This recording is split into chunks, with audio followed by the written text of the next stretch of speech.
And now, your local on the 8s. A wind advisory is in effect for our area.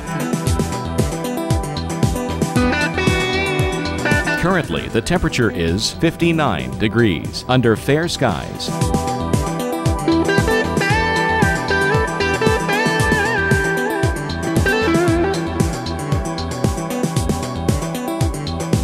Here's our local Doppler radar.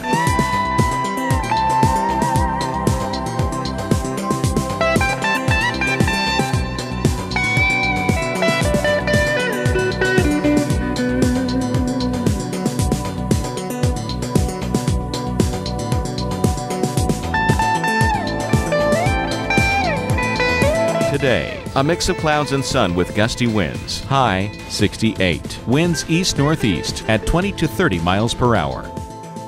For tonight, clear to partly cloudy. Low 45. Winds northeast at 10 to 20 miles per hour.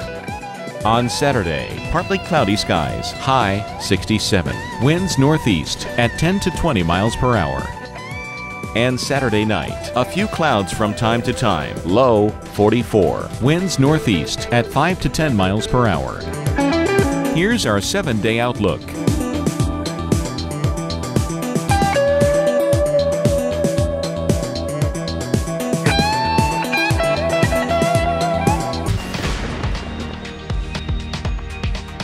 Right now, we're tracking the threat for severe storms all the way through the holiday weekend.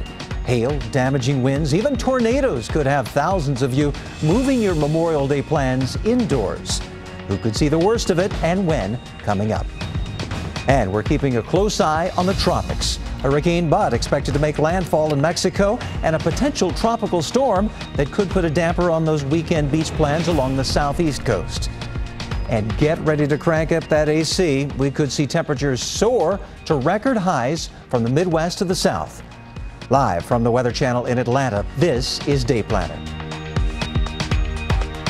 Well, good Friday to you, and thank you for joining us here on Day Planner. I'm Danielle Banks along with Nick Walker. We have more on the weekend's severe weather threat coming up in just a minute, but first, we're of course watching a disturbance near the Bahamas. The National Hurricane Center giving this a 70% chance of development over the next 48 hours. So could this be our next named storm? If it is, it would be named Beryl. Meteorologist Carl Parker is tracking this disturbance and joins us now with the details. Actually, that's the name of a gemstone, a very pretty gemstone, which is actually blue or green sometimes. So I like the name. Yeah, and it may very well get that name. We do think it will have a window of opportunity to do that, but right now it is not very well organized. And let's take a look at the satellite picture. First of all, it's an elongated area of low pressure with several centers about it, and it's completely right-handed right now. All of the convection and cloud and wind is on the right-hand side. Now, we do think that over time it's going to have a little more opportunity to get its act together. Right now there is stronger